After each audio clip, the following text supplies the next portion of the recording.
an island nation of just over 500,000 people, held one of the greatest football teams on earth to a scoreless draw. A four-time World Cup winner was sent home by a country most fans couldn't find on a map. And in the end, the tournament's tiny nobody heroes weren't even the biggest shock of all. Welcome to the most unpredictable World Cup in history. Every 4 years, the World Cup promises drama, but 2026 delivered something different. This tournament expanded to 48 teams for the very first time, spread across the United States, Mexico, and Canada, with 104 matches in total. More teams meant more debutants, more mismatches on paper, and it turned out, more chaos than anyone expected. Today, we're counting down the biggest upsets of this World Cup, from the group stage shockers to the final whistle that nobody saw coming. Let's start with the story everyone was talking about. Cape Verde, an island nation off the coast of West Africa, with a population barely over 500,000, arrived at their first ever World Cup ranked 67th in the world. In their opening match, they faced Spain, one of the tournament favorites.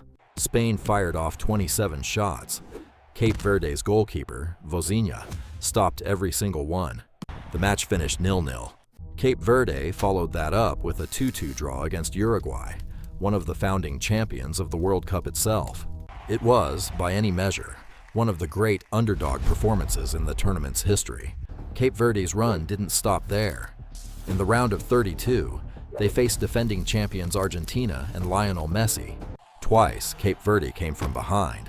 It took a goal in the 111th minute, an own goal deep into extra time, for Argentina to finally escape with a 3-2 win. Cape Verde went home, but they left as one of the most talked about stories of the entire competition. They weren't alone. Paraguay knocked out four-time champions Germany in the round of 32, arguably the single biggest shock of the tournament on paper. Ghana pushed England and Croatia in their group, before falling just short. DR Congo held Portugal, one of the tournament's most star-studded teams, to a draw. And on one single day in the group stage, all four matches played out level, the most draws in a single day of men's World Cup football since 1958. Then there was the host nation's heartbreak. Canada became the first co-host eliminated, beaten 3-0 by Morocco in the round of 16. The United States and Mexico followed them out the door soon after, meaning that for the first time in memory, none of the three countries hosting the World Cup made it deep into their own tournament. But the biggest twist of all came at the very end. Argentina, the defending champions with Messi playing what many believe was his final World Cup, fought all the way to the final.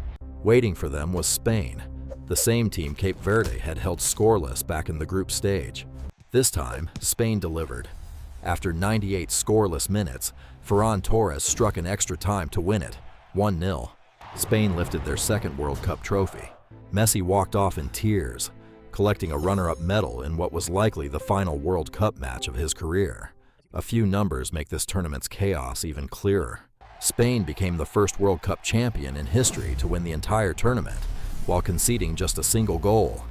Argentina finished the final with an expected goals total of just 0.2, compared to Spain's 1.94. This World Cup proved something simple. Ranking guarantees nothing. Reputation wins no matches, and the underdog story never really ends. It just finds a new chapter every 4 years.